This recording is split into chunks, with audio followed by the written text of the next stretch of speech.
Welcome to News in Brief from Marjaya Global Network.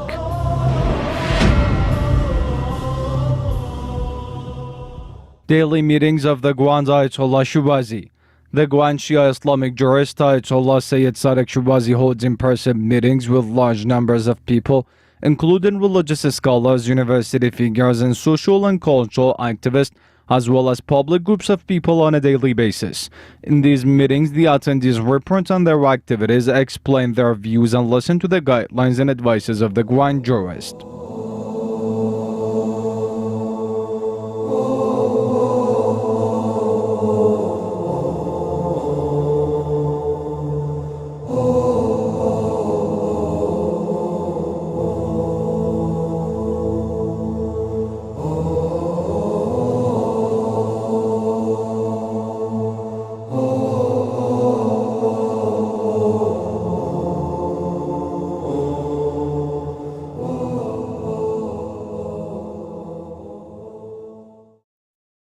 Shia Rights Watch submit a statement to Human Rights Council in Geneva.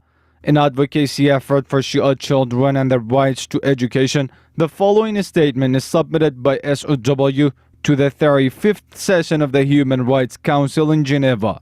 Greetings, esteemed colleagues and members states.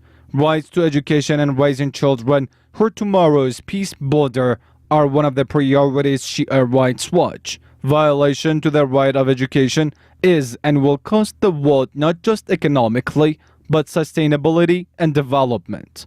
Millions of children are denied access to education due to war or unrest in their countries. Armed conflicts, wars, unrest, and raids are affecting not just life of the children and young people, but their future as well. Children at war zones or ones living in areas where their security is constantly threatened are confronted with physical harm, violence, danger, exploitation, fear, and loss. Many children are forced to flee and some witness the death of loved ones. Children, those whom the future of humanity and development is relied upon, are living under poverty, face displacement, struggle emotionally, and most importantly, are restricted from education.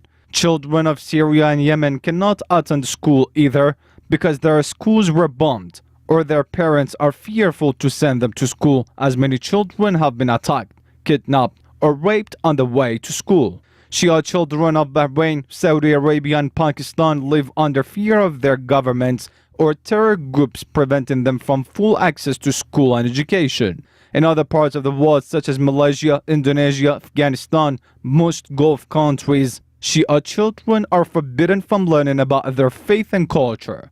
They cannot even identify as Shia, since that will increase discrimination toward them by school and staff. Young people who should be thriving, learning, experimenting, and use imagination and creativity to build a better world are oppressed to the point that they live on day-to-day survival. Shia Rights Watch calls on world leaders to protect education by criminalizing attacks, prohibiting the use of schools by armed groups, and working with the schools and communities to preserve schools as centers for learning. It urged the international community to increase education funding, including teacher training, books publications, and mobile libraries for Shia communities.